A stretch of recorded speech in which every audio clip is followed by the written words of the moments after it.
जय माता दी। आज तीसरा व्रत है और आज है चंद्रघंटा। तीसरा अध्याय।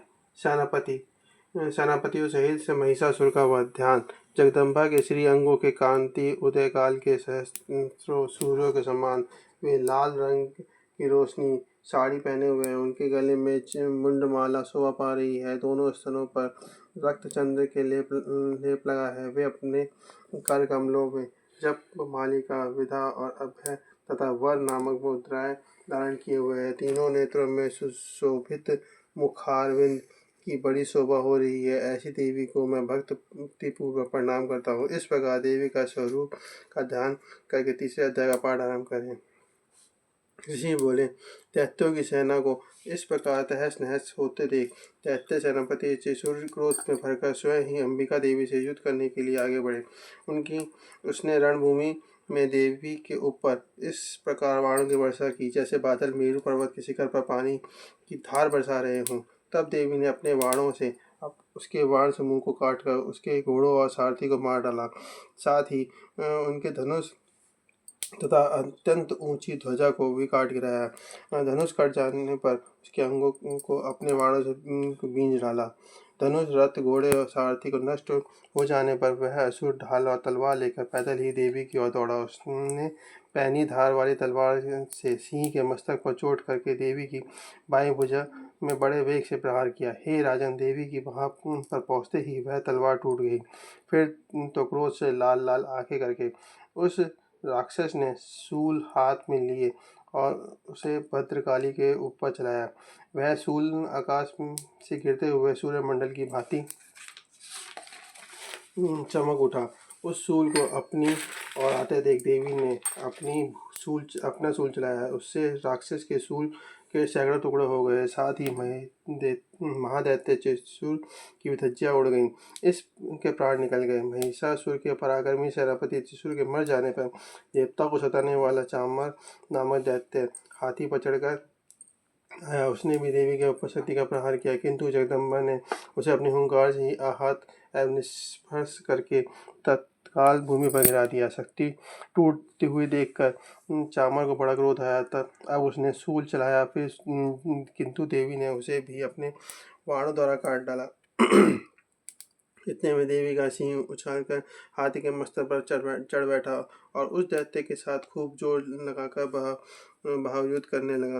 वे दोनों लड़ते लड़ते हाथी से पृथ्वी पर आ गिरे और एक दूसरे पर बड़े वेग से प्रहार करते हुए लड़ने लगे।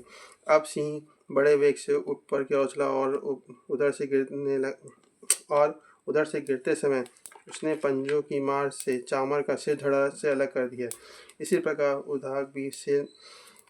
उद्रक भी शीला और वृक्ष आदि के मार खाकर रणभूमि में देवी के हाथों से मारा गया तथा करला भी दांतों, मुक्कों और थप्पड़ों की चोट से धराशायी हो गया। क्रोध से भरी हुई देवी ने गदा की चोट से उद्भद का चुंबन निकाल दिया। भिंदपाल से वार्षकाल को तथा वाणों की ताम्र और अद्रक की मौत घाट उतार दिया। 3 नेत्रों वाली परमेश्वरी ने त्रिशूल से उग्रास्य, उग्रवीर्य तथा महामनु नामक दैत्यों को मार डाला। तलवार के प्रहार से विटाल के सिर को धड़ से अलग कर दिया। दुधर और दुर्मुग इन दोनों को भी अपने बाणों से यमलोक भेज दिया। इस प्रकार अपनी सेना का संहार देखता हुआ महिषासुर ने भैंस के रूप धारण करके देवी के गणों को त्रास देना आरंभ किया। किन्हीं को नाथुनों से मारकर, किन्हीं के ऊपर खुरों का प्रहार करके, किन्हीं को पूंछ से चोट पहुंचाकर, कुछ को सिंगों से फाड़कर, कुछ गणों को वेग से, किन्हीं के सिंहनाद से, कुछ को चक्कर देकर और कितनों को निश्वास वायु के झोंके से धरती पर गिरा दिया। इस प्रकार गणों की सेना को गिराकर यह असुर देवी के सिंह को मारने के लिए झपटा। इससे जगदम्बा को बड़ा क्रोध आया। उधर महापराक्रमी महिषासुर भी क्रोध में भरकर धरती की खुरों से खोदने लगा तथा अपने सींगों से ऊंचे ऊंचे पर्वतों को उठाकर फेंकने और गरजने लगा। उसके वेग से चक्कर देने के कारण पृथ्वी शुभम होकर फटने लगी। उनके पूंछ से टकराकर समुंदर सब ओर से धरती को डूबने लगा। हिलते हुए सिंगों के आघात से बादलों के टुकड़े टुकड़े हो गए। उनके श्वास की प्रचंड वायु के वेग से उड़े हुए सैकड़ों पर्वत आकाश से गिरने लगे। इस प्रकार क्रोध से भरे हुए उस महादैत्य को अपनी ओर आता देख चंडिका उसका वध करने के लिए के क्रोध से भर गई। उन्होंने पासा फेंककर उस महान असुर को बांध दिया। उस महासंग्राम में बन जाने पर वह भैंसे का रूप त्याग कर तत्काल सिंह के रूप में प्रकट हो गया। इस अवस्था में जगदम्बा ज्यों ही उसका मस्तक काटने के लिए उद्यत हुई, त्यों ही वह खड़गधारी पुरुष के रूप में दिखाई देने लगा। तब देवी ने तुरंत ही बाणों की वर्षा करके ढाल और तलवार के साथ उस पुरुष को भी बीन डाला। तब उस दैत्य ने एक विशाल हाथी का रूप धारण कर लिया तथा अपनी सूंड से देवी के विशाल सिंह को खींचने और गरजने लगा। खींचते देवी ने तलवार से उसकी सूंड काट डाली। तब वह दैत्य पुनः भैंस का शरीर धारण करके चराचर प्राणियों सहित तीनों लोकों के सताने लगा। तब क्रोध में भरी हुई जगदम्बा चंडिका बारंबार उत्तम मधु का पान करने और लाल आंखें करके हंसने लगी। उधर वह बल और पराक्रम के मद में उन्नत हुआ राक्षस गरजने लगा। उसके सींगों से चंडिका के ऊपर पर्वतों को फेंकने लगा।